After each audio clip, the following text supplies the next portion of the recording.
சற்று முன் கிடைக்கப்பெற்ற மிக முக்கியமான செய்தி ஒன்று வெளியாகி உள்ளது.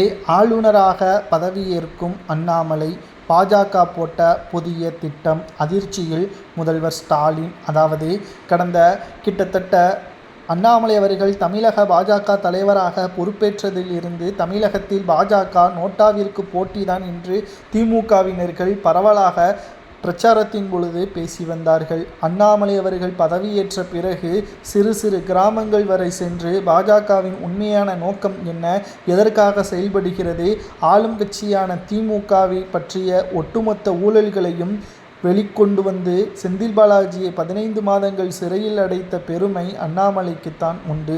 தற்பொழுது அண்ணாமலை அவர்களது பதவிக்காலம் முடிந்த நிலையில் அவர் அரசியலில் இருந்து ஓரம் கட்டப்பட்டு விட்டார் என்று திமுகவினர்களால் பரவலாக பேச வரக்கூடிய நிலையில் அண்ணாமலையை ஓரம் கட்டப்படவில்லை, அவருக்கென்று தனி பதவிகள் கொடுக்கப்படும் என்றும் ஏற்கனவே உள்துறை அமைச்சர் அமித்ஷா அவர்கள் தெரிவித்திருந்தார். 2 நாட்களுக்கு முன்பாக நெல்லையில் பாஜக பூத் கமிட்டி மாநாட்டின் பொழுதும் கலந்து கொண்டு பேசியிருந்தார். மேலும் தனிப்பட்ட முறையில் அண்ணாமலை அவர்களை நாங்கள் ஒன்றுமே ஓரம் கட்டவில்லை என்றும் அவருக்கான பதவி காத்து கொண்டிருக்கிறது என்றும் நாகாலாந்து ஆளுநராக அண்ணாமலை அவர்கள் பதவி ஏற்பதற்கு அதிக வாய்ப்புகள் இருப்பதாகவும் தற்பொழுது தகவல்கள் வெளியாகியுள்ளது.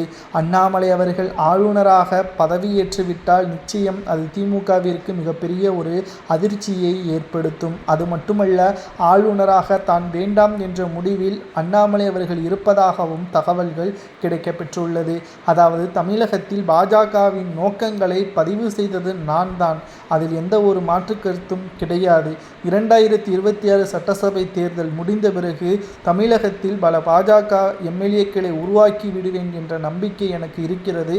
அதற்கு நான் தலைவராக இருக்க வேண்டும் என்ற அவசியம் கிடையாது, தொண்டனாக இருந்தாலே போதுமானது என்றும் அண்ணாமலை அவர்கள் கூறியுள்ளார். தற்பொழுது ஆளுநர் பதவியை கொடுத்தாலும் வேண்டாம் என்ற மனநிலையில் அண்ணாமலை அவர்கள் இருப்பது சரியா அல்லது தவறா என்பதை உங்களது கருத்துக்களை கமெண்ட் வாயிலாக கூறுங்கள். அது மட்டுமல்ல, 2026 சட்டசபை தேர்தலை பொறுத்தளவிற்கு 2026 சட்டசபை தேர்தல் பல்வேறு முனை போட்டிகள், 4 முனை போட்டிகள் என்றே கூறலாம்.